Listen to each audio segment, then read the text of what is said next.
Combustion. Whoa, whoa, whoa, whoa, whoa, whoa, whoa, whoa. Been running the game with my team making plays. Talking 80, my G's, 100 jewels in this place. Surrounded by dogs, keep the quarterback safe. I'm the one with the plans, they gon' do what I say. The game is not over, we don't celebrate. In the end zone, we don't got no time in the wait. H-Town run down, we don't premeditate. We just go and get to it, we got them on skates. If the game go into overtime, kicking the overdrive, we gon' be first to the finish line. Play looking full, but I finish mine. Can I get second? We gon' line up like it's dinner time. We put in work till we get us a ring. Super Bowl season, we running the scene. H-Town the home of the realest that breathe. Keep your face down when you talk to the king.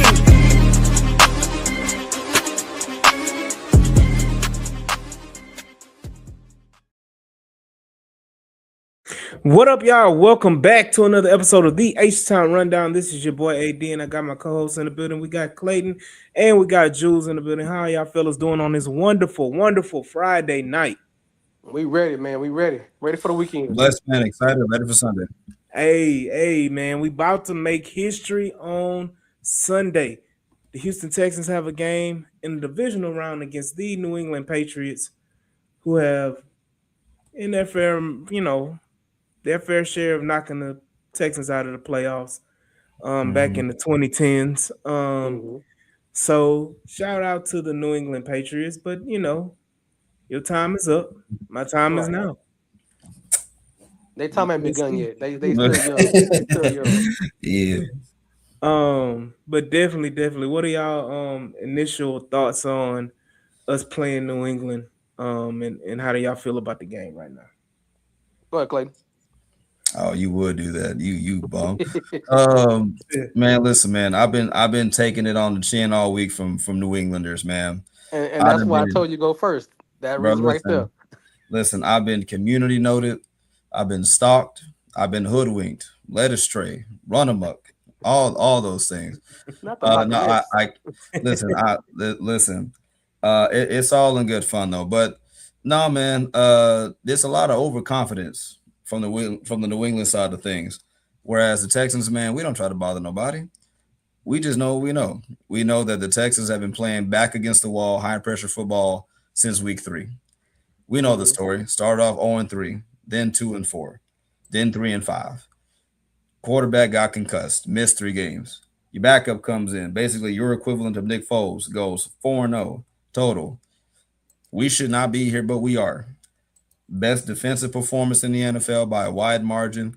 And last time I checked, best offensive performance in the first week of the playoffs. So in the AFC. So, but anyway, long story short, man, listen, on the road again, in the cold, in the snow, number 1 defense.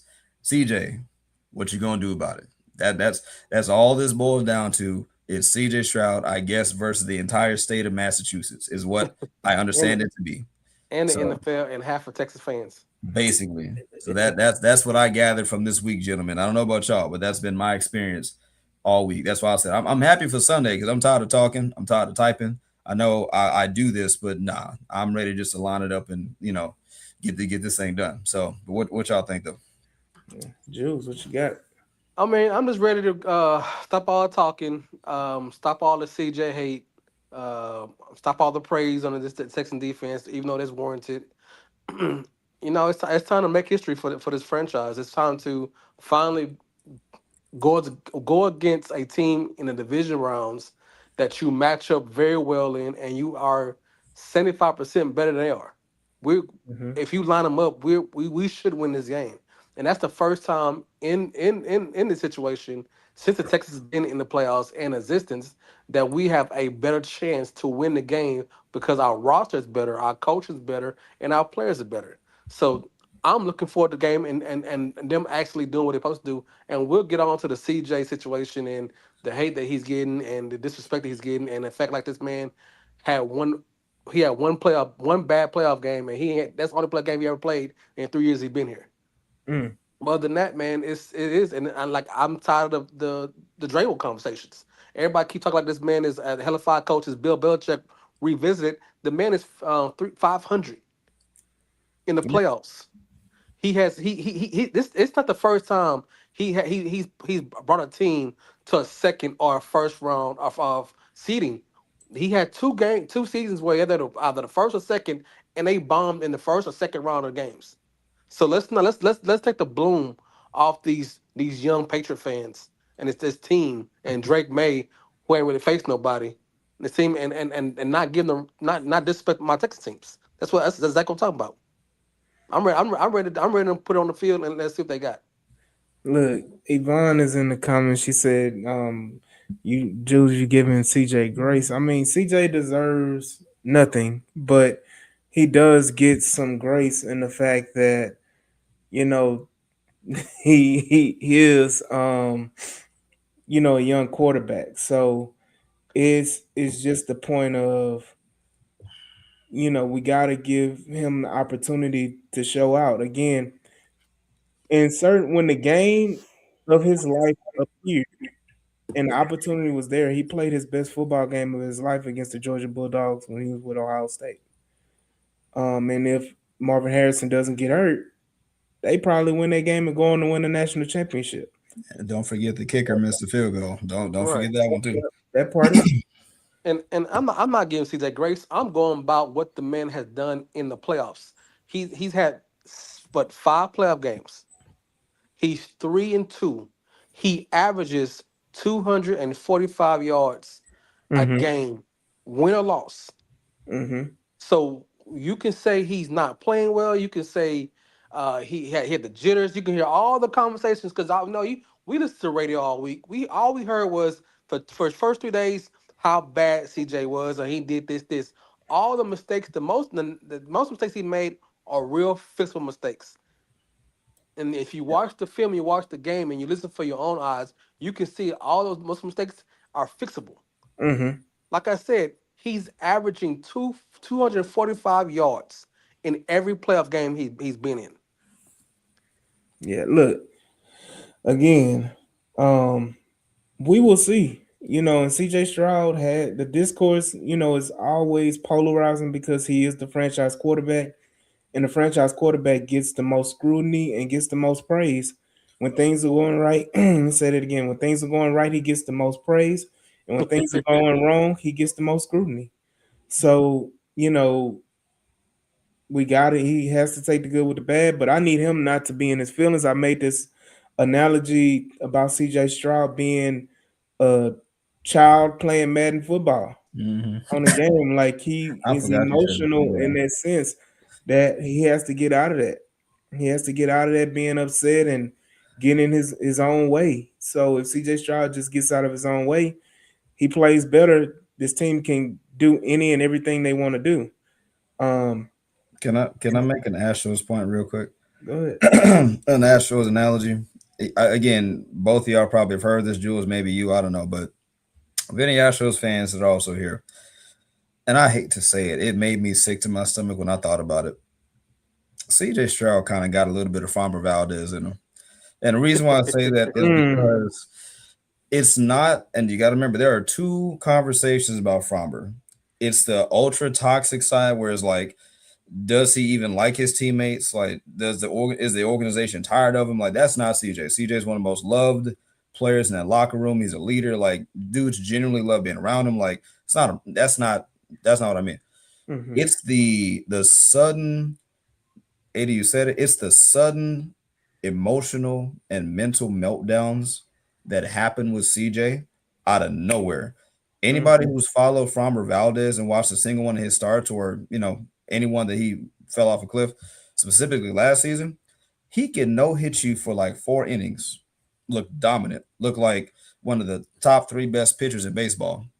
All of a sudden, this man hits 3 batters, walks the bases loaded, gives up 2 grand slams, and then hits his catcher. Right, that's the kind of stuff he would do. And you're flabbergasted because you're like, how do you go from being so great 1 minute ago, 1 inning ago, to all of a sudden you're not just in a rut, you are in a pit of despair and you cannot bring yourself out, at least not for this game. mhm, So when I think of CJ, and to Jules's point, it's not like CJ's done this every game of his career. No, but it's the timing of it. It's Yeah, the fact that he's shown better. it It's the looks better. fact, but it's just the fact that when it goes wrong for CJ, it's rarely ever like a little minor mistake. It's like he picks the most destructive things to do, Yeah. like throwing a pick at the goal line when literally anything you could have done was to go down, like would have been great. You could have took a sack.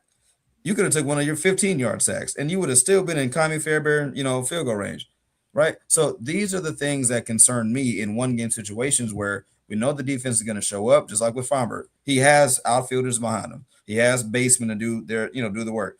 But it starts with you on the mound, mentally being the guy your teammates can trust from moment to moment. Mm-hmm. Well, That's why I said it's the little Farmer in him to me. but it's even that it's hypersensitive, hyper. When people are taking this defense is so great, and I'm not taking anything from defense, but we are very hypersensitive that the CJ is going to be the reason why this defense doesn't work. And that same thing happened with the Ravens. The same thing happened with Tampa Bay. The same thing happened in '85 Bears. You focus on the weak link, and right now, and like I said, I'm not going to sugarcoat it. CJ's play last week was the weak point of this offense. Mm-hmm. But it's a lot of pointing because everyone is so open arms about, oh, he's going to waste the defense, and you have to get this young man time to play, and he has shown that he can come back. He Mm-hmm. has shown that he can make the plays, even after all the conversations we had about Monday night's game. The cat still made the plays to win the game. So to your point, he was Dr. Jekyll, Mr. Hyde. There we He go. would, he would have those, brain fart, plays, that turnovers, and then he would go and dot up Christian Kirk, two or three times in that game, Higgins. and hit, Higgins and hit these guys all over the field, and you know, it's kind of a catch-22 with it. So it's like, damn if you do, damn if you don't, with CJ Stroud. But I look at it again like this: he's the most important player on the offense. Correct. And and I agree, Larry, Peyton, he's gonna be just fine. The expectation for CJ and versus anybody else on that offense, the level is the discrepancy is huge. In the fact that CJ Stroud expectations is for him to be perfect. I don't know if many people watched the movie Remember the Titans. Um, they want CJ Stroud to have the Herman Boone mentality, to be perfect in every aspect of the game, and he can't do no wrong. And I don't want to take it here, but I'm gonna take it here because it's the Uh-oh. H-time rundown.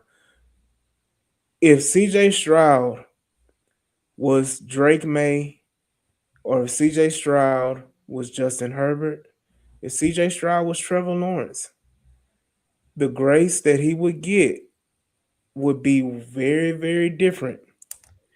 And the conversations that are being had would be very, very different compared to what he is. Because I will say this: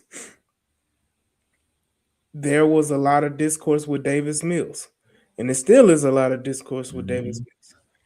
It was on Monday. So Yeah. On the X. Sure was. the problem is that Davis Mills expectations are low, Mm-hmm. but people prop him up to be more than what he is. And so it's a lot of discourse in the fact that, again, I'm gonna just flat out say it: if CJ Stroud was white, we would not be having as much discourse as we would, because Drake May has had a CJ Stroud game frequently I was in New about to say England, plenty. and yet he is an MVP candidate. So, but again, the discourse right now, and I hear you, Eddie Jack, is just the point of, he does. Everybody knows he doesn't have to be perfect, but if he's not, the discourse behind it is going to be crazy. He's terrible. If CJ Stroud is not 29 for 29, 350 yards and 4 touchdowns, what do people do? They're going to point out those. If he's 25 for 32, they're going to point out them 7 incompletions. If one of those incompletions was an interception, oh my God, he threw an interception. He can't do that. He's terrible. So again, CJ Stroud is a good player.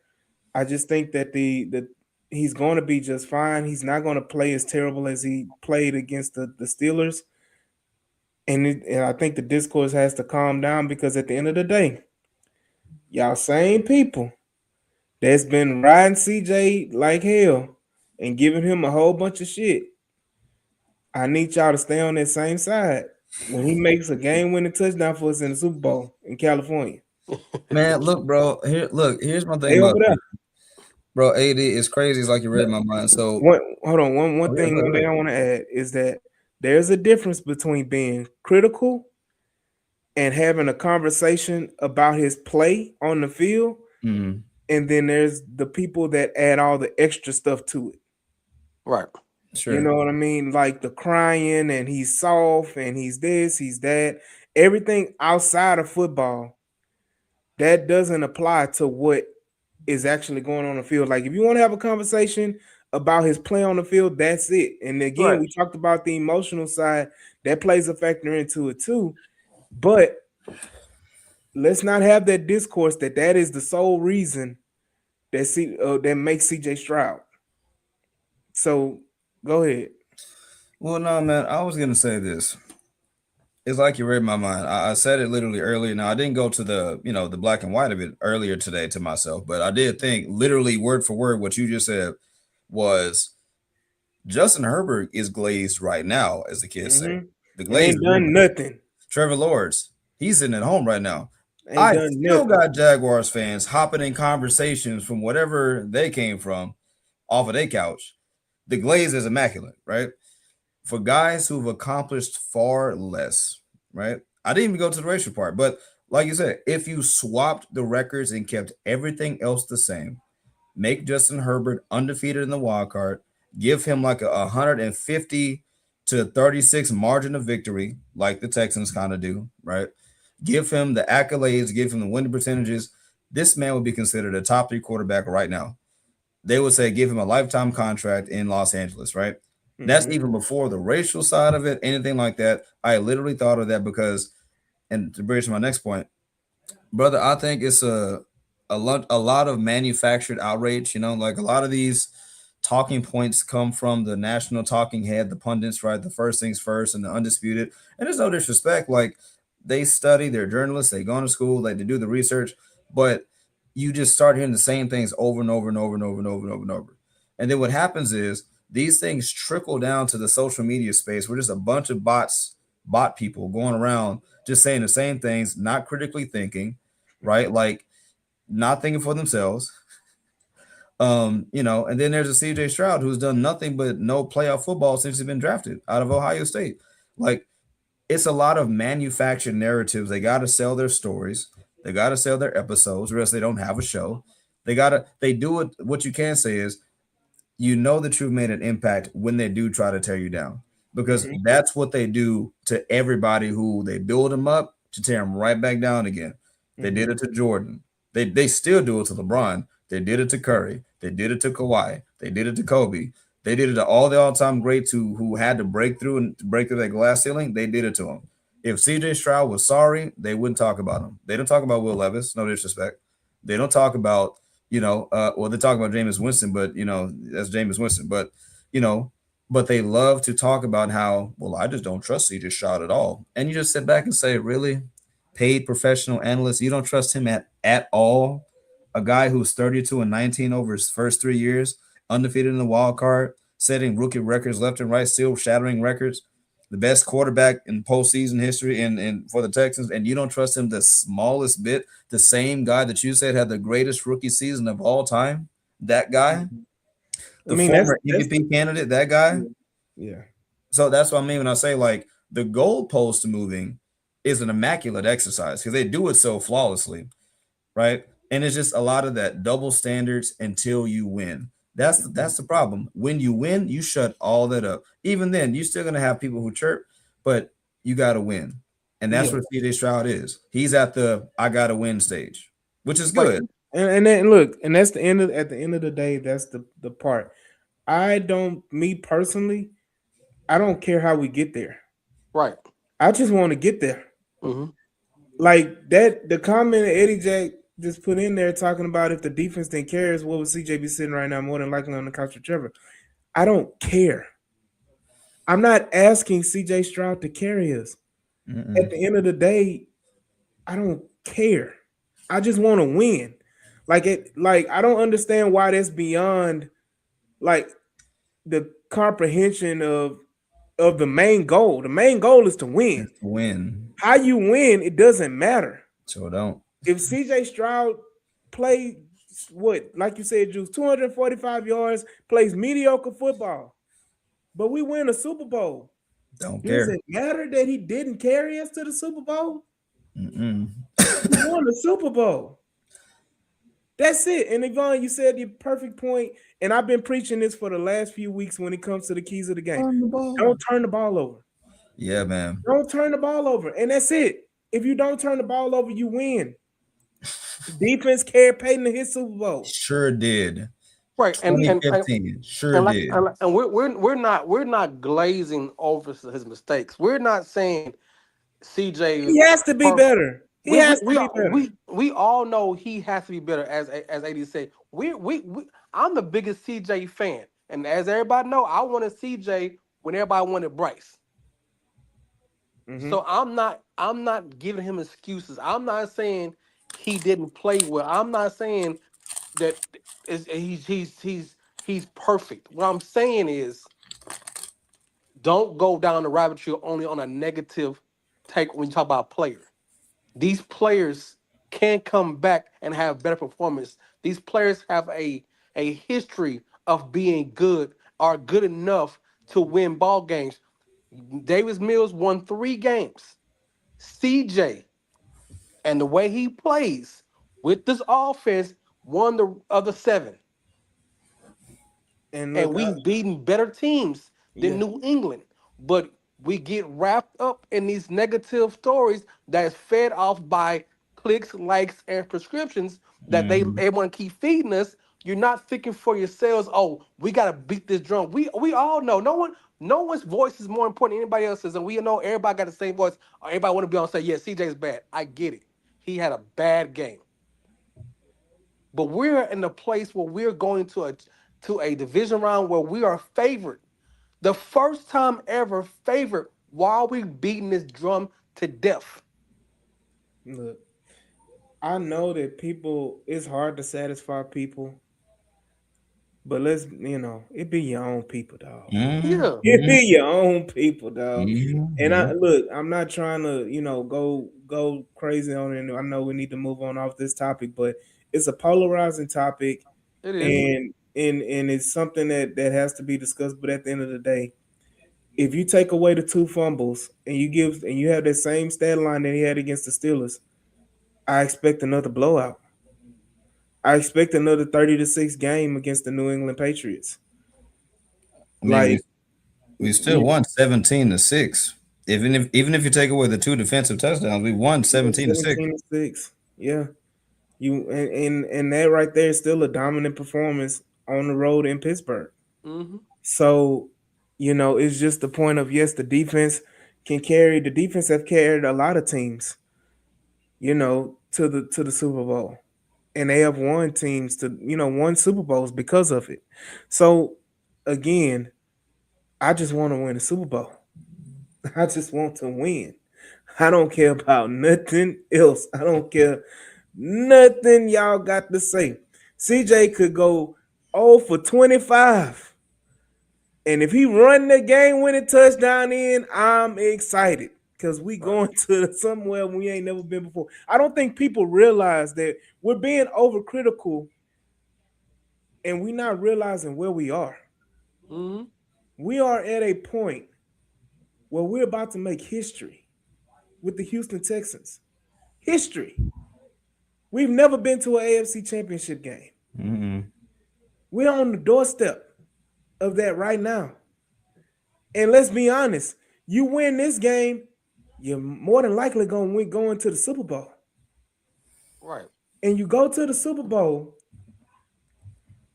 a place that nobody thought that we could go 3 years ago to make history as being the greatest turnaround in ever, NFL history ever. ever.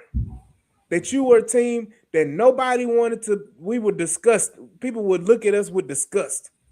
And now you're on the doorstep of getting to an AFC championship game and a Super Bowl.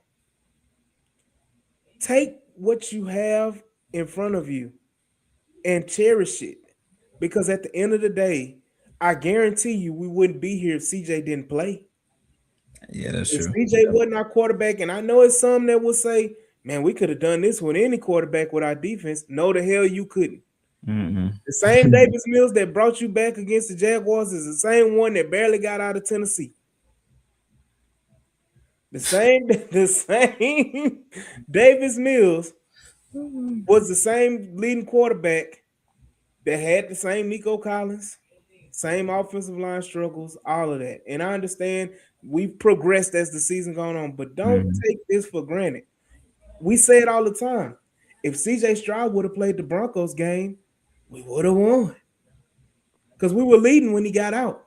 Right. When he If got knocked nothing out, else, we were leading the game. if nothing else, he was feasting on that secondary. Boy, Dalton Schultz is about to have a career game. So again, we're on the precipice of a AFC championship game, and CJ Stroud is going to be our quarterback that leads us to this game, to that championship.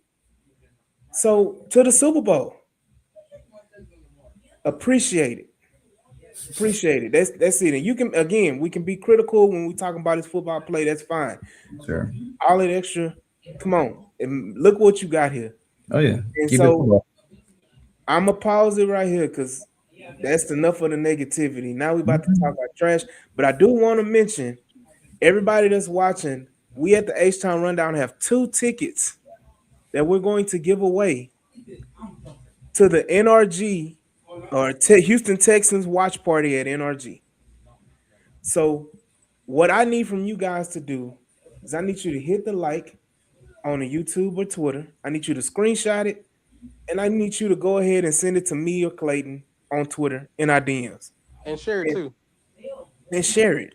Share it, And, post and it. don't ask us to click a link on a podcast. Don't do that. No. So Don't do that. again, I just need y'all to go ahead, and I'm about to drop it down here so y'all don't, be confused. Y'all go ahead and y'all will hit this link right here.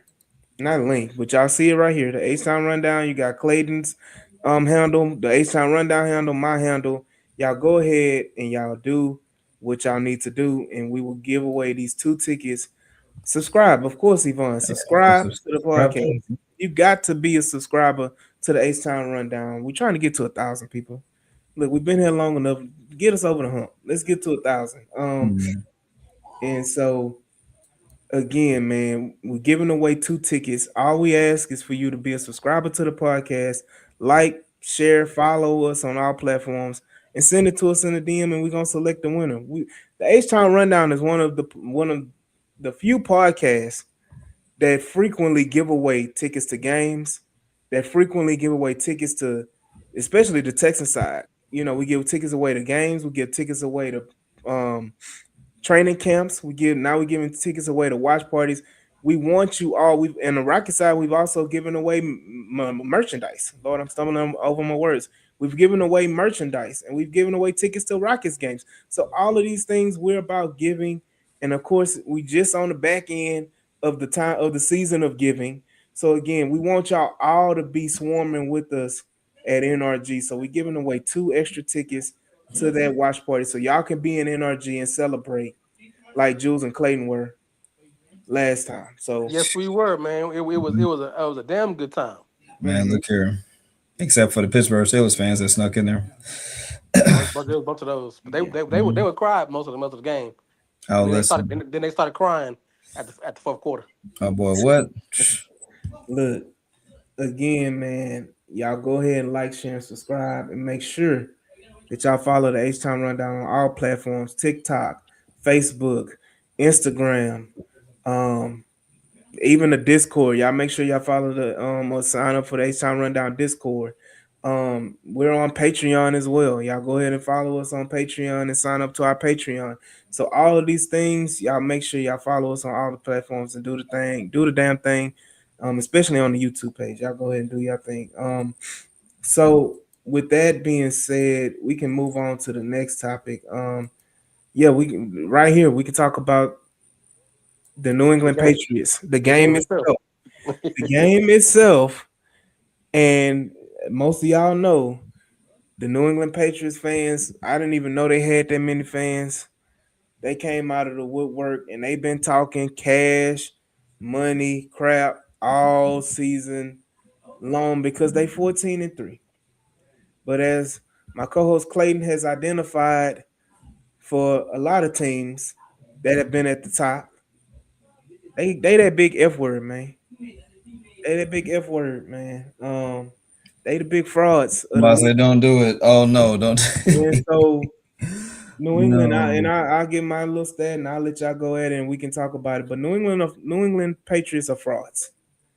They've won 14 games, and only two of them have been against winning teams.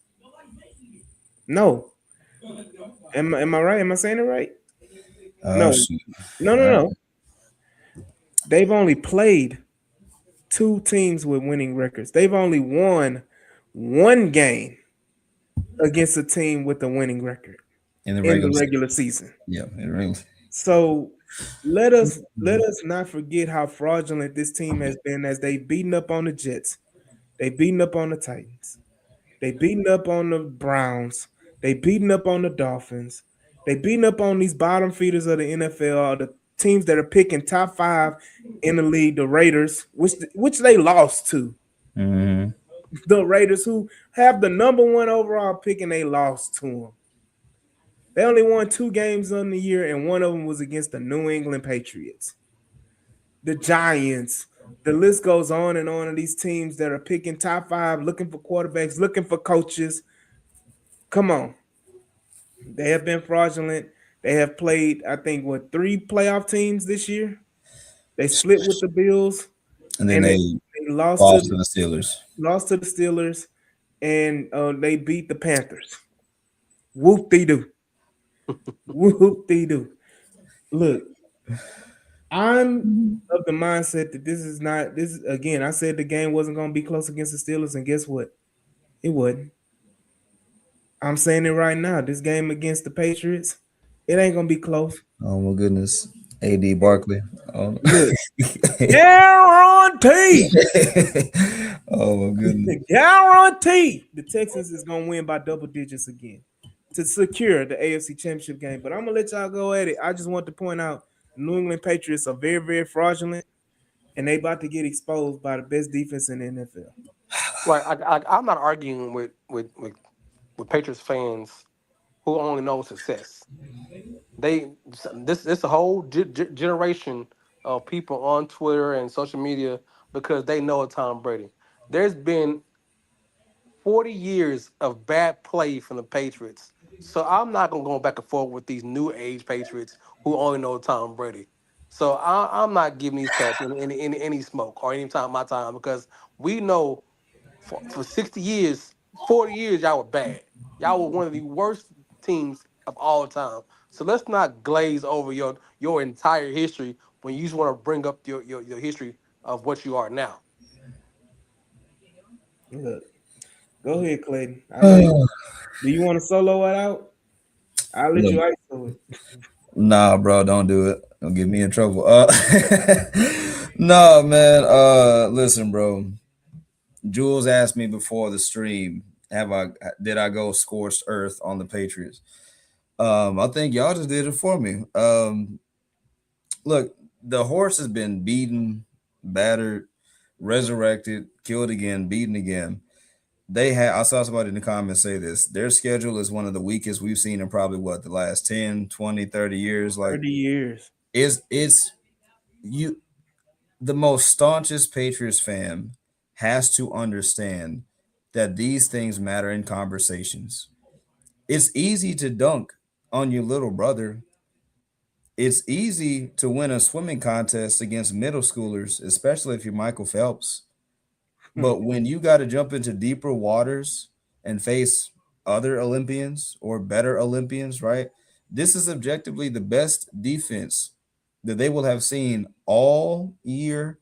And if they get past us, if that you will see, the only comparable defense I'd give credit to the Seahawks, Yes. right? I'll say the Seahawks defense, then maybe the Broncos or whatnot, but this is the best unit you're going to see against the CJ Stroud that I don't think has still had his offensive coming out party the way that, the things have gone. I don't think so. So you're talking about a Patriots team who's clinging or who's looking rather for any shred of validation they can get. I told AD this, like, I think this is where we messed up because we have overvalued who the Chargers are as a franchise right now. I think a bunch of this who brouhaha is because they finally struck some type of gold and said, hey, look at that. We're not as fraudulent as y'all say because we beat a playoff team. Y'all beat half of Justin Herbert with one hand. You beat a third of an offensive line.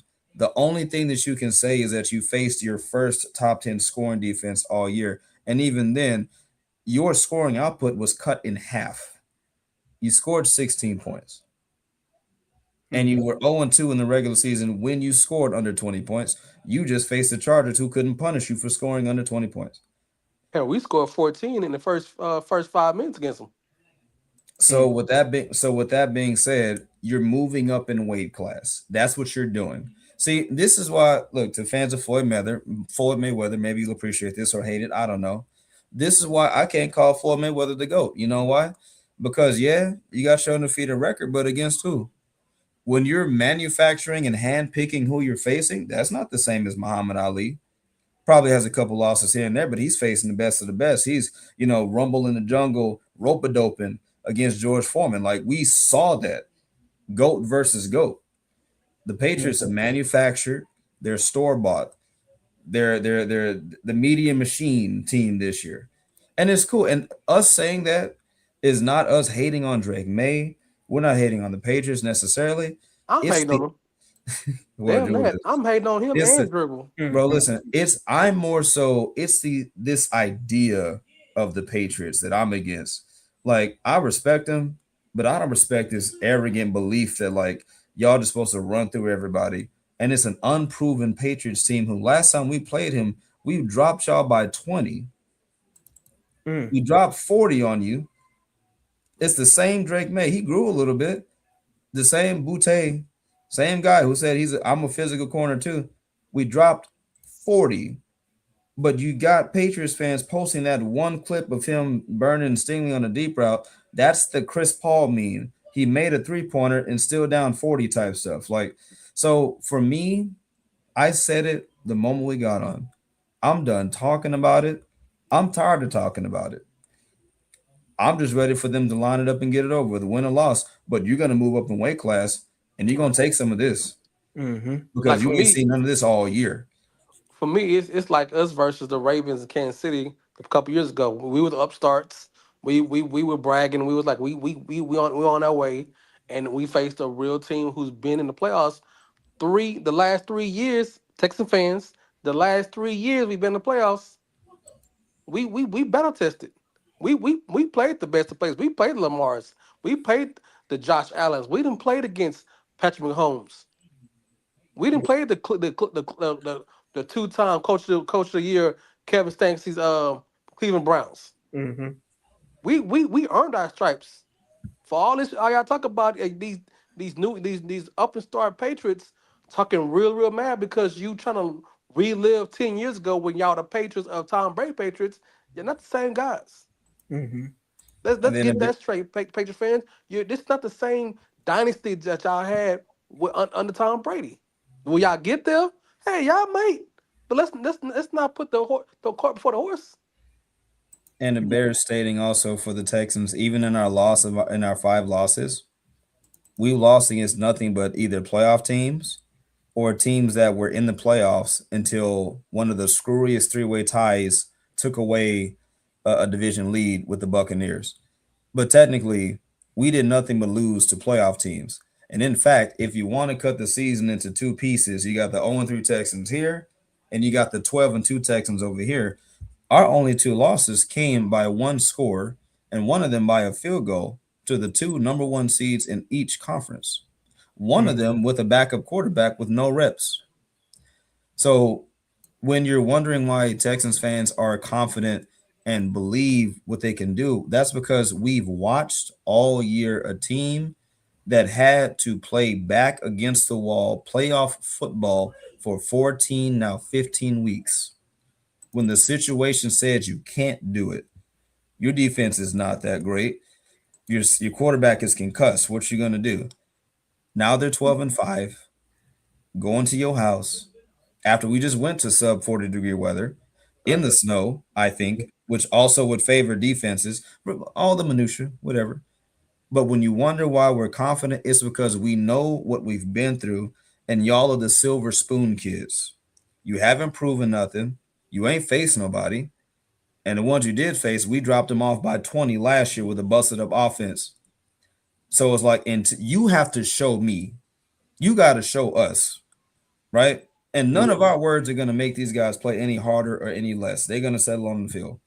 But like Jules said, y'all are the Cowboy fans equivalent of those who were trying to dust off rings from the 90s. Ain't won nothing in 30 years. But you're Yeah. talking about how about them Cowboys? It's the same thing. So, like AD said, once Sunday rolls around, I'm gonna be looking. If the Texans win, it's gonna be Mm. real quiet. Mm-hmm. Look, if you want to get into the meat and potatoes of it, of it all, let's be honest. How can New England attack our defense? You know, how can they be successful and score 30 points like they did all season long? I would say You if the know, Patriots were to be successful on offense, it would have to be, of course, they got to play excellent. But it would have to be Drake May led. He'd have to use his legs unapologetically. mhm, Um, because the Texans have struggled against running quarterbacks. He would have to be okay with risking a few turnover balls, attacking cover two or attacking the zone. But again, that's assuming that Daniil and Will aren't able to get home. Um, yeah, he just gonna, you know what? It's gonna have to be a combination of Week 12 versus the Bills and a little bit of Raleigh Leonard in Week 18, where as much as we want to defend it, at least in the first half or at least the first quarter, you can argue that Riley Leonard was cooking a little bit, right? mhm, Not saying we can't learn from it, but if you had to try to take something for Drake May, you look at those two situations and say, okay, you're gonna have to play with a swagger and a confidence that says, I don't care if you pick me off, I'm gonna throw the ball at you, I'm unafraid. That's running it, that's passing it, that's being smart about handing the ball off, trusting your teammates and trying to get some yak. Um, and yeah, that's pretty much it, man. I don't our defense is gettable, but you got to get them. And look, to go, all right, here's an example. When we faced the Colts, I want to say what was that week, what 13, I think, mhm, in Lucas Oil, um, and Daniel Jones on one leg, he was dropping dimes, right? But these are plays against the Texans defense that if you ran that scenario back 10 times, he would not convert that 8 times out of 10. Like these are immaculate things that have to happen. mhm. So if you're a Drake May, running the ball yourself, attacking deep, taking shots, but then the ball kind of got to bounce your way a little bit. You're going to need some of those kind of screwy things to happen, a tip ball here or something like that to get this defense. Like a James Cook long touchdown run that happened because I think Miles Bryant or somebody missed a tackle. Mhm. So it's going to have to be some stuff like that, like a busted coverage, a broken tackle, and him taking advantage, I think, for them to really comfortably win if they're to do that. Yeah, Jules. I mean, I don't see him to beat this defense. I'm not gonna sugarcoat it. The Patriots fans and the talking heads and the media talking about the run game.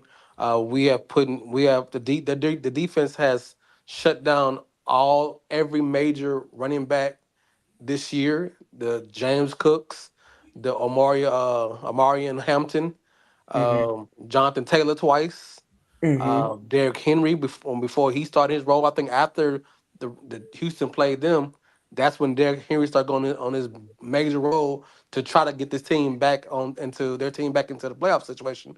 So I don't think there's an offense. Their running backs the running game can do anything. So you're gonna put on a show of this young man who's never seen a defense like this. And actually, we have improved in the secondary. Yes, the Riley got to beat us, but we was playing backups on that pretty much the whole game. Running quarterbacks have given us this, but if you break down the games of us having these running quarterbacks loose, it's one play here. Everybody want to bring up Metcalf last week. It was one play he messed up. But what were the rest of the plays he had? He was being covered. He was being shadowed. He was being played very well. Yes, he had one, but this is the NFL. There's And gonna the one always he be had, he opportunities. dropped. The Yeah, one he had, he there's dropped. right. There's gonna be always gonna be plays where the running back the quarterback maybe get 15 yards on a broken play by Toa and the linebackers. But guess what? The defense always recoups. They Yeah, always get back. They always the Hunter and Will Anderson and Toa and whatever. They always seem to make a big play in the coverage, and they can get a couple first downs. How many first downs did Pittsburgh get last week? not many. Not many, and that's after the big plays that they were saying they were getting, or they had a chance to win. They didn't have a chance to win. Ken Yeah, I Drake mean, may make a couple plays. He's not a better runner than Bo Nix. yeah. He's I'm not go uh ahead. he's not a better runner than Josh Allen. Hmm. So we played these cats. And Justin Herbert. And Justin Herbert, he had one bad play against us, but guess what happened? We dominated the rest of the game. You're gonna get plays here because this is the NFL. These are high profile, the top 1% of athletes who play the game. They're gonna make plays again. But guess what? Your defense too strong, too tough, and too ready to lose this game. Yeah. I'm about to say that, boy. That is what I will say is, boy, this secondary is so disgusting. They're sitting there having conversations in the bro. Listen, y'all saw the video. They were getting on the field talking about, okay, if you get a pick, what you gonna do? If you get Right. a pick, what you gonna do? I'm gonna run. I'm gonna go down. Like when you have a defense that's confident that it's morphed into its own type of like thing on the field. Like, listen, when you have a defense that's basically a pseudo offense and they believe that they should dominate you, play in and play out, the question does not become will you make plays. The question becomes, matter of fact, oh man, see, I don't know if y'all wrestling fans, I don't know, Go but ahead. there was an old school wrestler by the name of Taz. I don't know if you remember him, Hmm. and he had this expression, he had this saying, right? Oh my gosh, it was like, win if you can, survive if I let you, right? Mm-hmm. Like, and it's kind of like that, where it's like when you're talking this Texans defense, they wear you out. Wear They him out. they grind you down. And Wear it's him like out. when you think they're done, they're just getting started. Wear him out.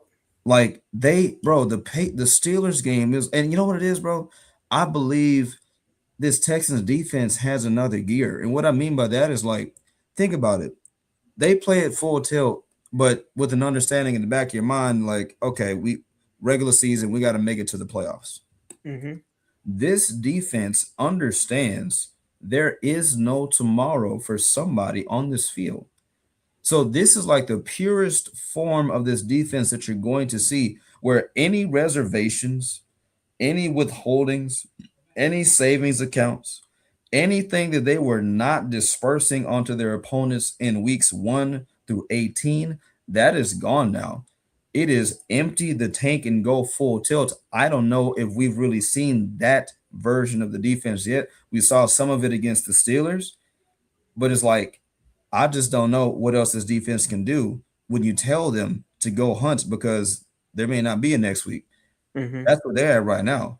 And they're sitting there having conversations on the side about who's going to pick you off next. Like they're just having fun with it now. Yeah. Look, I'm at the end of the day, I think Eddie Jack was saying if we maintain our gaps on defense, stop the run game, turn them into a one-dimensional team by trying to pass and score 20 or better, we win. Um, I mean, at the end of the day, that's what we've done. We've Mm-hmm. made teams one-dimensional all season long. When you put the pressure on teams and your offense, and again, all this defense needs is a lead. or even just 2 scores. Give me 10. And then that automatically puts the pressure on teams to have to pass the ball.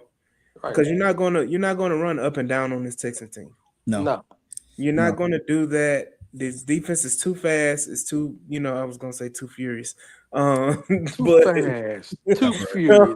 but That's right. this Family. defense Luda. But this defense is too, all over the places. They're everywhere you look at it, and that's the one thing the Steelers were gonna hold their hat on, is that they were gonna try to run the ball.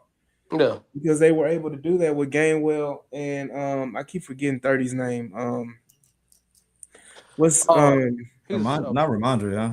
no, I'm talking about for nah, the Steelers. 30 Steelers. Oh, I'm sorry. 30. Warren. Warren. Warren, yeah, Jalen Warren.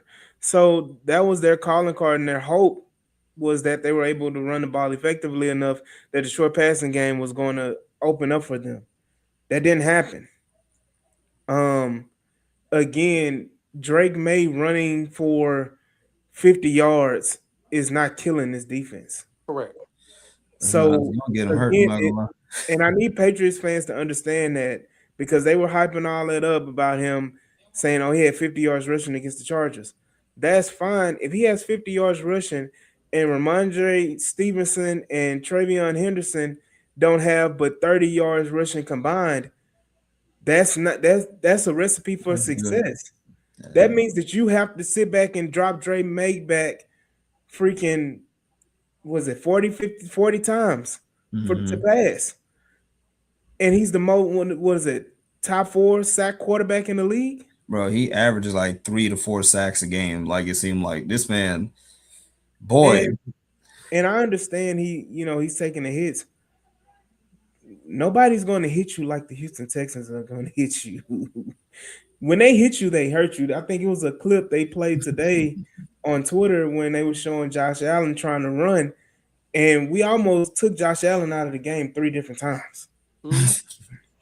Okay. Oh, bro, I remember that, man.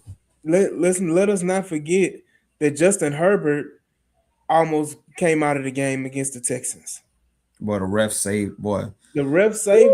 First of all, Josh Allen saved him. We sacked. Okay, we want to go to these running quarterbacks because we named the ones we played. We sacked Josh Allen 8 times, right? We sacked Justin Herbert 4 or 5 times, right? It should have been 8 or 9. Should have been 9 or 10. Should have been 8 or 9. They got, I think 4 of them got called back. Who's the other running quarterback we played? Baker Mayfield. Baker Mayfield. We sacked him, I think 3 or 4 times. It should have been 5 by Toto. Exactly. That would have ended the game. We wouldn't even be playing the Patriots right now. we would have been in the Patriots probably would have been coming to us. Right. But it's just the point of, we made Trevor Lawrence, who's another running quarterback. We sacked him multiple times. So and with that one, they'll bring up like, oh, the Jacksonville Jaguars scored 29. Special teams gave you 14 of it. Yeah. We really held out 15 points. Right. So, like, we gotta really, really, really take heed to what's going on and what's about to happen. Right. So, and again, Frank said it, the Chargers got Drake May 4 times. The Chargers ain't got Will Anderson, and they got Daniil Hunter. They ain't got Archery. They ain't got Sheldon Rankins. They ain't got freaking Oos, Tommy T. They don't have the defensive line that we have. And the Patriots' offensive line is food. So, and I know we're talking a lot about the defense because that's the major key of the game. That's the major key of the game. We just need C.J. Stroud to not turn it over. Literally. Oh, yeah. And before because we're going to go to the offense. I understand. But Diggs is not going to beat us. No. What receiver going they have that can threaten us? That's the real question for me. I want to know where's these great receivers that's going to beat this defense. Where's the DK Metcalf they have that's going to beat this defense? What's going to happen most likely is they are going to try to throw it deep. Emmanuel Ultra called it the whole shot, right? Drake May is going to try to hit the outside of the numbers on you, right? Hit the pockets and the cover 2s or the zones. But it's not going to be some kind of gaudy, 8 catch, 175-yard, 3 touchdown game. It's not going to be that. It's No. going to be an attempt at accumulating stats across those three. Diggs probably the possession guy, Kyle Williams and Butte the deep threats or whatever, or the deep intermediate. And they're going to try that. And I can see, and what's going to, I can see Lassiter getting him 1 or 2 this game because they're going to try it. Like they're going to test the secondary. I've never seen so many people saying, "Hey, let's throw it at Stingley because he's not good in coverage." Like, okay, I hope y'all do believe that. I do. I hope you do. Please throw it 50 times. Please test this secondary with probably 3 to 4 all pros on it right now. Please do that. So again, I just think that we're talking about a team that struggled to score 16 points against the Chargers. This defense is light years better than the Chargers defense. Mm-hmm. I don't see the Patriots. You know, the Texans didn't allow a touchdown against the Steelers. I don't see them allowing a touchdown against the Patriots. Ugh. So I mean, we'll get down to the prediction talk in a second. But offensively, again, like Yvonne said in the comments, we just gotta control the clock and run the ball. That's it. And we did a good job last game. Last Surprisingly. game we ran for, I think they said 160 something yards, if I'm not mistaken. Mm-hmm. I think Woody ran for 119, Chubb ran for 48, so it's like 160 some yards, 167 yards if I'm not mistaken. And somebody said last week he think Woody Marks can go for 150. Right, I know, but he didn't. So Hater. the week before that, in the season against the Colts, I think we ran for like 140 something against the Colts with Jawar Jordan and British Brooks. Mm-hmm. The week before that, we ran for over 120 yards rushing. So every game in the last 4 or 5 games, we've been progressing more and more, running the football more efficiently and effectively, which then again takes the pressure off of CJ, where he doesn't have to make every pass. Offensive line has been, it was some that, what is it? The touchdown drive, the Woody Marks, the offensive line, there were plays they were driving guys 5 yards down the field. And the offensive line, I don't know what is clicked now, but they figured something out. And with the big boy Trent Brown, with Ed Ingram, with Titus Howard, with Ariante Ursery, and even with Jake Andrews, they've clicked and found something that works. And this offensive line has been able to control the clock. It has been able to basically give this offense life by controlling the clock. So that is the biggest thing for the offense, man. As long as we don't turn the ball over, I don't care. You know, if we just have 3 drives or four field goals, I'm okay with that, because guess what? We winning. We winning with 12. Yeah. We winning with 12, and you know, Larry Payton, they talking about Drake May, and then Larry Payton in the comments said Patriots O-line is not strong. The rookie left tackle and left guard gave up 4 sacks. Drake May scrambles often as a result, which is why he gets those rushing yards, because there's always pressure in his face and he has to break out of the pocket to run. And then he also said, Larry Payton also said that Drake May fumbled twice in the pocket when he was sacked last week. So I mean, he had a CJ Stroud type game, but we're not gonna hear about that. yeah, I got the screenshot though. It was abysmal. It was terrible. Hold on, look, the Patriots fans will come back, but he had 50 yards rushing. That's the that's the problem. And then again, he holds on the ball too long, definitely. And that's fine. That's cool. Listen, I'm just thinking, we both got rookie left tackles. We do, but Ariante has performed well. And look, I don't keep up with Will Campbell. I like Will Campbell. He's decent. Still got short arms. But still, you got Will Anderson and Danielle Hunter lined up. Yeah. And Danielle Hunter, you know, he's gonna hit you with that spin move, that Euro, hit you with one of them. So it's one of those, man. Like it's gonna be real hype, man. That first 3 and out. Yeah. Whenever that first 3 and out. Oh, especially if the Texans can drive down the score, like get you a quick one like you did against the Chargers. Yeah. And then you got that 3 and out. Yeah. Hey, appreciate you, Eddie Jack, for coming in. I'm just being real with you now. I can't watch no Rockets, man. It's all about the Texans right now, Right. man. Hey, man, You listen. got one team that's on the cusp, on the precipice of making an AFC Championship game in the Super Bowl. You got another team that we 4 months out away from the playoffs, and the ship is sinking. And we Circling four the months, drain, they bro. end up firmly in the playoff race, and we 4 months out from the playoffs, and everybody going crazy. I'm not about to sit up here and put a damper on my day when I'm excited about the Houston Texans and what they about to do to the New England Patriots. So they not going to not they don't go there. Don't say they in the conference yet. They still sitting in a good spot. that's what I said. Okay. I said they firmly in the playoffs. And but the ship is sinking because they not winning games against teams everybody want them to win games again. Everybody think they should win games. Like it ain't the NBA. Well, Um bro, it is kind of concerning. but Y'all done lost against every we bad. ain't we ain't going there. We ain't All right. doing that. So Because people see what they do is they try to put that poison in the water and they want to make you drink it. I'm not drinking that rocket poison right now. all right. We So hold are on. we are strictly talking about the Houston Texans You're right. and You're their right. AFC Championship game future and Super Bowl future. That's You're it. right. You're Well, right. Y'all want to sit here? I did my Let's little talk about it. diatribe. I'm not sitting up here taking that rocket poison. okay. So let's go to the offense side of the ball. Yeah, We know Nico Collins is not going to be Nico here. Collins is out.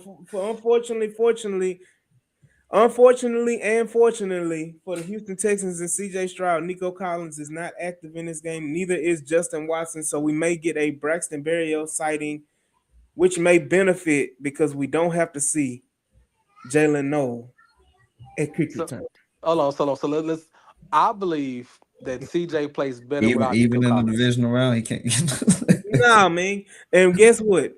Give me a Braxton Berrios special teams touchdown. Oh, you did. So here we go. Christian Gonzalez is playing. About to log off. Besides Gonzalez on that defense, there's no one that really should scare you as a Texan fans or worry you that they can disrupt whatever dysfunctional offense the people that say the Texans have or dysfunctional CJ Stroud. Um, I think, like I said, I think CJ will play better without Nico Collins because I think it's kind of force fed. And you hear a lot of Texans fans always say, "Get the ball, Nico. Give the ball to Nico." I know Nico is a very good talent, but Nico is not that guy that people think he is. And now also allow CJ to play more quarterback and scan it and know and find open guys, which he does that very well when Nico is not on the field. So Mhm. that being said, there's reports that Christian Kirk is actually going outside on Mhm. a lot of plays they've been practicing. I don't know if that's just for scouting reasons, but I don't mind Christian Kirk being on the outside on court receiver that gives him more wiggle room to play with him on one on ones. And he showed up last week with 140 yards. And as much as we gave him crap all season, if he shines now, it don't matter what he did in regular season. If he's that number one target for the next 3 or 4 games and they win, that's all that matters. He's the veteran presence that we need on our receiving core, and he's finally 100% healthy Mm, that he can take this team mm, and everything that the CJ needs as a functional receiver that mm, can get separation because his wheels ain't fell off. He ain't slow.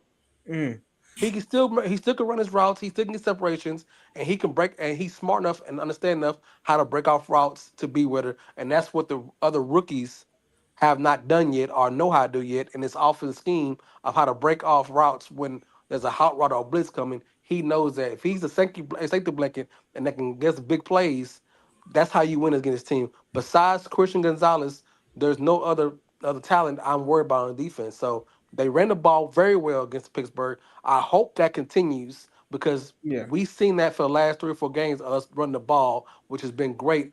That's ball control, as everybody keeps saying. Trent Brown at the right tackle and put back Howard in the middle, and then nobody really worry about the nose tackle, D tackles for New England, so they can control that line with this new ramp offense. Then CJ have enough time, enough confidence self. They should make strikes, and I think that Dalton Schultz should have a better game because I don't see their linebackers able to hold up and their safety hold up against a Schultz led offense. Yeah. Hmm. Look, I'm gonna say this. Larry in the comments made a good point. He said Milton Williams can beat Andrews one on one and possibly Ingram in the pass rush. Again, he said Carlton Davis gambles on double moves. Um, Oh, we've seen him I mean, before. we've seen him multiple times. We already know. CJ has made him his whipping boy a couple times. Yeah, look, and I just need us again to realize that this game is here for the taking. But Juice, to your point, there was somebody that said we gonna need Christian Kirk when the playoffs come around. Okay, There was somebody that said that and mentioned that way back when. That was he might be an Aggie too, so that was, he might root for these the little brothers. that You know was, what that I'm was saying? like 4 months ago. Somebody on this podcast said that. When everybody was hating on Christian Kirk and he need to be cut, he don't need to be on the team, and yet he have a game like that to show you the reason why he's here. Um, So question here is, do you, with the reports that Christian Kirk will probably play more outside, and as do you start Barrios as your slot receiver over no I know you from Noel. I'm just saying since you're a man oh down no, no, and no, everybody no has moves to up. play. No has to play receiver, which is why I say you see a Barrios special teams touchdown because you're going to put Barrios in that special teams role. Now, I will say this, I think it was the San Francisco 49ers game that he played.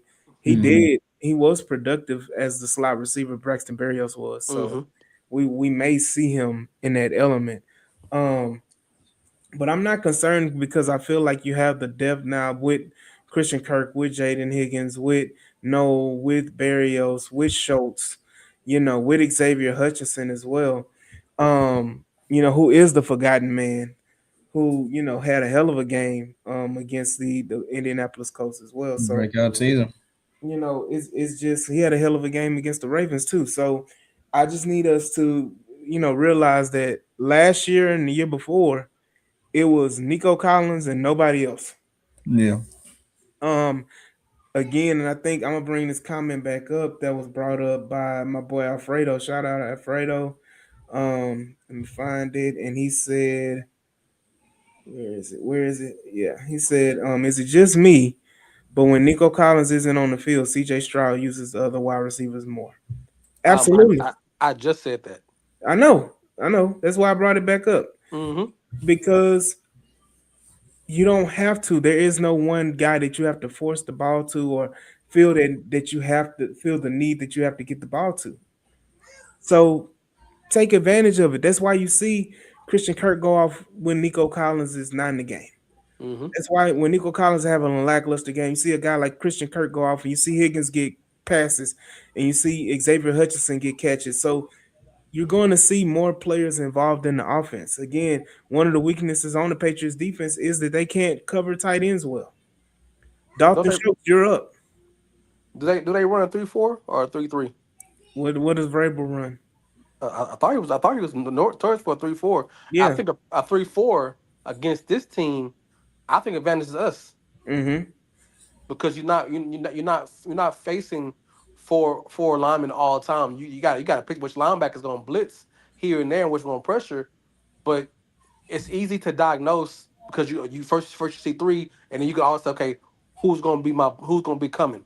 You can see it easier coming the way than just having four straight up forward. Then you got okay, you take him, you take him, you take him. Yeah. Yeah. They You, they run a 3-4. So their starters are Christian Barmore, who's a good D tackle, DN, Milton Williams, who's good as well. I don't know who Kyrus Tonga is their nose Mhm. tackle, and then you got Milton Williams. I mean Harold Landry and Caleb Von Chason.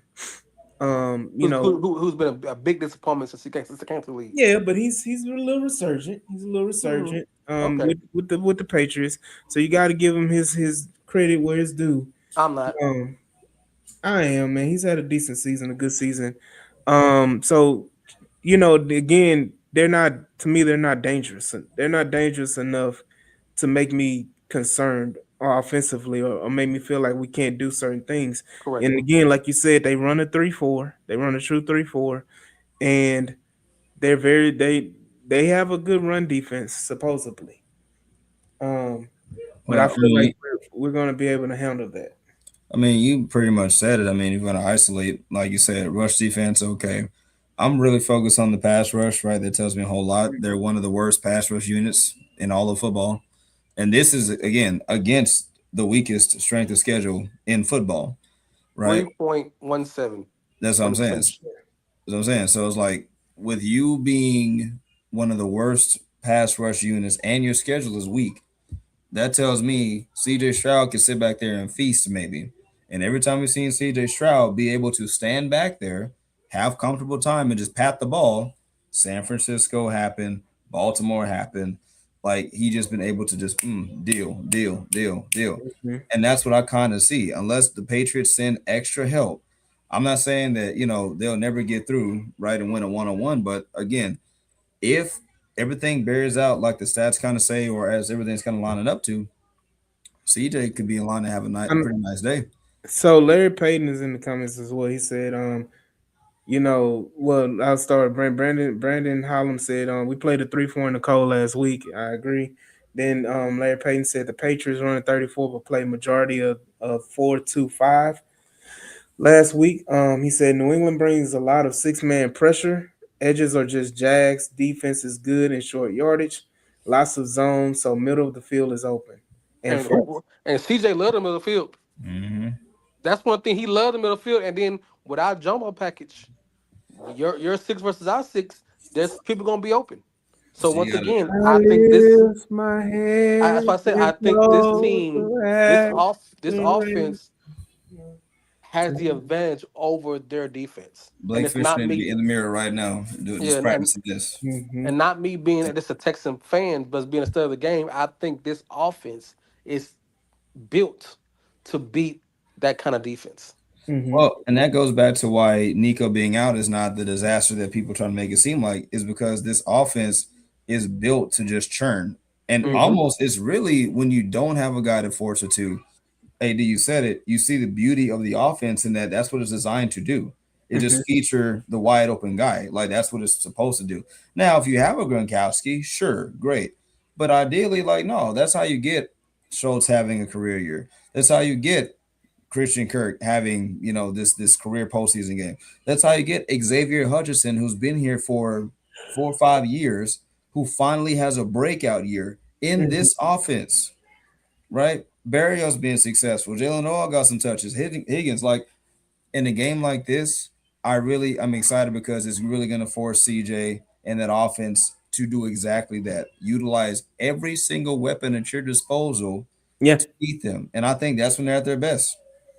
Yeah, absolutely. So again, I think this offense can put up some points. We don't need them to go and be 40 points or whatever. It's not going to be a 25. shootout game.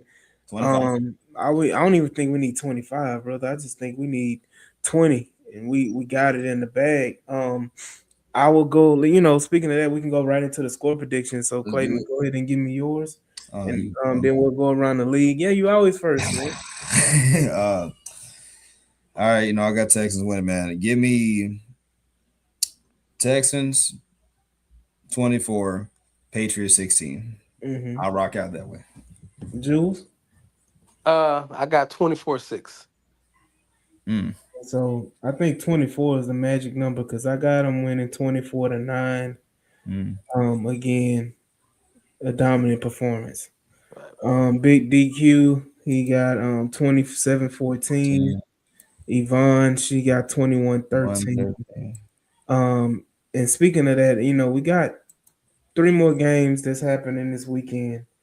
Larry Payton said Texans make history. 19, 10. 19 I to like that 10. one. I like that one. Mhm. Yeah, hey, y'all don't remember what was that score in that Cowboys, first game? Billy, Yeah, You tied know, in, Billy Miller. and then you got Frank Z said 24 to 10 as 10. well. That telling you that 24 is the magic number. Because Um, it gives you a couple touchdowns and mhm, field goals. Field That's goals. what this yeah, team is supposed to base. Yeah. Maybe a defensive score, maybe an offensive score by CJ or a running game. Then you have the field goals by. And that's what's going to be a good thing to see how he handles the cold air 2 weeks in a row. But hmm as long I think anything under 40. we should be good with the weather Now involved. we got to chill on that because y'all do realize this man played at Ohio State. Who? C.J. Stroud. Talking about the kicker. Oh, you talking about Kaimi? I'm talking about Camry. Oh man, I ain't worried about Kaimi. One said 35-7. Oh my gosh. I can see it. I mean, hell, we just beat the Steelers 30-6, and it should have been 40. Listen, I put it to you like this: if y'all smoke the Patriots 35-7, that changes everything about what we're about to say next. That is. So I'm gonna say this because we can talk about the two NFC divisional games. Who do y'all predict, and then we'll go in. Who do we think the Texans are going to play in the AFC Championship game? You got San Francisco and Seattle on Saturday. Who do y'all have winning that game? I got Seattle, man. I mean, I without the tight end for Kettle and their defense still running real skeleton crew. I got to go with Fred Seattle. Warner's back. You hear? I said Kettle. No, tight end for the 49ers. You said the linebackers, skeleton crew. But Fred Warren's still out. No, Fred Warner's back. I thought they caught him out. I don't know. I thought I saw him come back, but yeah. I'll fact check. Yeah. Well, I still pick Seattle. I got San Francisco for the upset. Of course you would. I got San Francisco for the upset, man. Yeah, Warner's confirmed he's out. No, say Warner's active, huh? He's out. Multiple reports. The 49ers directly said he's out. Okay. He'll play in the NFC Championship game. I think that's where he's lined up in either conference championship or Super Bowl. So who you got out of the Rams and the Bears? The Bears. No, I got the Rams on that game. Okay, Pat McAfee. Yeah, I got the Rams. There's no coming back against the Rams like you did. You fall down 21-3 to them, it's over. Well, that was my take too, and I'll lean towards the Bears, but I'm gonna go with the Rams. Mm-hmm. I think the Rams are more solid, and they got scared for their life. I think they're gonna get their act together and take care of the Bears in Chicago. Yeah. Again, Ben Johnson, go ahead and go for it. Ben Johnson calls for 4 downs and misses 3 times this time. It's about to be ugly. Oh yeah, it's gonna be bad. Then it's the game of who will the Texans play in the AFC Championship game. You got Buffalo Bills going to Denver to play the Denver Broncos. I happily have the Buffalo Bills knocking off the Denver Broncos. Happily. So, Jules, who do you have? As a Texas fan, I want to go for the Buffalo Bills. Mm-hmm. Why? Because I want to have an AFC Championship game in Houston. I just want an AFC Championship game. I don't care where it is. I just want it. That's first and foremost. Let us not forget the goal is to get there, no matter if it's at home or not. So that's the fan in me. The football guy in me still picks Buffalo Bills. I just think that they're gonna have to outscore them. I think Josh Allen still is the best quarterback and the best player in the league, and he's gonna will a team to win. I think James Cook is gonna show why he's the leading rusher. I think they're gonna show a different side. The defense is gonna be exposed to Knicks to a bit, but I think that it's gonna be Josh Allen and the Buffalo Bills. So here we go on. Me and you, we here. We here. Yeah, I need the Broncos, man. Give me that. I need my league back. I need the Broncos in Denver so that I can go ahead and go to the Super Bowl. Knock out the number 1, number 2, and number 4 seed in the AFC. We've been there and done that, man, with Josh Allen. Give me Bo. Because Bo gonna know. I knew it. So I knew it. And I've been waiting for an AFC Championship game since the Oilers. Look, and I don't care who we play, where we play, but I want my league back. I need that. If I can't trust May, I sure can't trust Knicks in the playoff game. Exactly. Who would you rather play? It's not about rather play. It's just I don't trust the quarterback. I don't trust May in the playoffs, I'm not gonna trust Bo Nix either. So I go with the veteran quarterback. Do you trust Josh Allen to turn the ball over? Yes. Once or twice again. He gonna give you one of them. He And gonna and give you at This least is one or my two. thing. This is my and thing just how I too. say, he gonna get his lick back, and he gonna score enough to get to make those turnovers non and void. Look, at the end of the day, when the Rockets came as a sixth seed in the NBA in the NBA Western Conference playoffs, and they went and on their run and they won the championship, they got their ring. And you know what? People always say, well, you didn't beat Jordan, you didn't play Jordan in the finals and all that stuff, those 2 years. And you know what? I don't care. Don't care. I don't care. So The you go with Rockets got Denver. their rings. I don't care if we didn't have to play Josh Allen. I don't care if we didn't have to play Lamar Jackson. I don't care if we didn't have to play Patrick Mahomes. I don't care if we didn't have to play Joe Burrow. Mm-mm. I But don't. why? But why are you picking Denver against Buffalo? Well, I'm picking Denver because I think the Denver defense is going to. I think Josh Allen is going to have trouble and he's going to turn the ball over. Not only they also have injuries at the receiver position. They lost, I think, two players to ACL injuries. Um, so they're down. I think Hmm. Shavers. I think what's didn't they say Shakir got hurt too? Did he? Um, I thought he came back. but I know Shavers, who's been a consistent for them, he's out for the season. He's out for the season with an ACL injury, and I think somebody on defense got an ACL injury as well. Denver, like Juan said, Denver is the more physical team, and they're playing at home. So I mean, home is you got home cooking with them. And I think Denver, Bo Nix, Sean Payton will make a way to hide Bo Nix deficiencies. Oh, absolutely. They're I going think to I saw run. a stat. I think I saw a stat, something to the effect that Bo Nix leaves the league or something like that in either Oh, Gabe Davis. That's who's out. Gabe Davis. yeah, Shavers too. Mm. But yeah, Bo Nix, yeah, sneakily he checked down Charlie. Hmm. He throws it deep at times, but he's Mr. Check down Charlie. Everything's a screen left, screen right. I Like, mean, you're talking about Josh Allen. They're the same. They're the same player. One is just younger. Josh just have a stronger arm, but they're the same player. They're gonna run the hell. They're gonna run Bo like crazy. Bo is gonna check it down like Josh does. He's gonna put it in the hands of the speedy receivers just like Josh does, and it's gonna be a battle of who gonna score out of those players behind the line of scrimmage. So I think Kincaid is gonna have a good day against the Broncos. who Kincaid. Dawson Kincaid. I think I'll go you for forgetting 100. they got Hufanga over there, right? Okay, Okay, Oh, he said okay. forgot they got Greenlaw over there, right?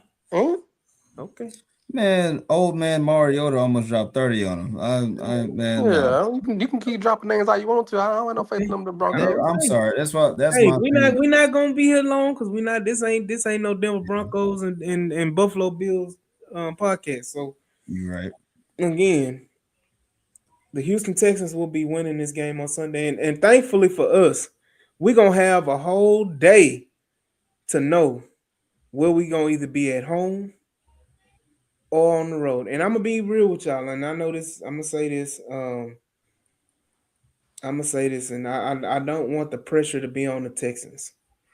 And that's another reason why I want Denver to win is because you won't have the pressure. You already have the pressure of making history being in the AFC Championship game. You don't want the added pressure of letting a fan base down who is salivating to play at home for an AFC Championship game. I That's ain't what worried about none of that. I I ain't you worried about you none of ain't that. gotta be. I said me. I ain't worried about none of that. I say me.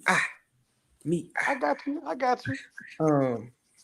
But yeah, I that's just my thinking or whatever. But again, man, we all gotta swarm Sunday at 2 o'clock. Everybody, I need y'all to be glued to y'all televisions, glued in the stadium. Um, you know, let us party at home. Hey, look, at the end of the day, I don't care. I don't care. I just want to get there. I don't care. I just want to get there. And again, if I gotta be on the road like the Rockets did when they were the number 6 seed in every series, they were the road team and they made it to the NBA finals and won a championship. and we just go on the road and win the championship, do y'all really care if we had a home playoff game? Not at all. Either Do way, y'all care? either way, Either way. we win and win. I I need y'all care. to be in front of somebody television or be at NRG on Sunday at 10 o'clock, at 10 o'clock, 2 o'clock. Some of y'all gonna be there at 10 o'clock, drinking and partying before we even get in the stadium. But I need y'all to be there. And again, I need y'all to like, share, and subscribe to the podcast. Send those DMs to me and Clayton, and we're gonna make sure that y'all got 2 tickets to that good old watch party at NRG and have a ball and have a time. Compliments of the H-Town Rundown. I'll So be there. Yes, sir. Jules will be there. Clayton will be there. My black behind will be at home. And I'm not about to switch up and lose any good look. So I need Clayton and Jules. I need y'all to be in y'all same seats that y'all was in. And I need just DQ shout out. Oh, Discord. Let me get the Discord link. And put that in there because they going live right now. Make sure that y'all good old y'all got that good old Discord link and y'all go check out Pastor and the Rockets right now. Are down 22-13. Oh, I mean, okay. So I'm about to put the link here in the chat. So y'all go ahead and make sure y'all go ahead and sign up for Discord. And there we go. So y'all make sure y'all go ahead and click that link that's in the chat. And y'all go ahead and sign up for Discord and follow the Rockets, Pastor and the Rockets as they streaming the game live. So again, y'all make sure it's in the comments of this video. Y'all make sure y'all get it. Y'all see it here. I just want to say Jabari Smith is 0 for 4 from field goal and 0 for 1. Jules, what did I just what are we talking about? We're not doing that rocket poison. We're not doing that rocket poison. We're not. That's rocket poison. We're not doing it. So again, shout out to the Houston Texans and the AFC Championship game that we're about to bask in and enjoy. And we will be back on a Victory Monday. Because see, when we win, we just can't wait. We ain't gonna wait till Tuesday. We're gonna come back on Monday on Martin Luther the King Day. We're gonna come back with another fresh episode as we celebrate history and the Houston Texans making it to the AFC Championship game. So again, like, share, and subscribe. Get your 2 free tickets to the watch party, and y'all follow us on all the socials. Shout out to my co-host Clayton. Shout out to Jules. This is your boy AD, and we signing off, and we will see y'all on a Victory Monday. Peace.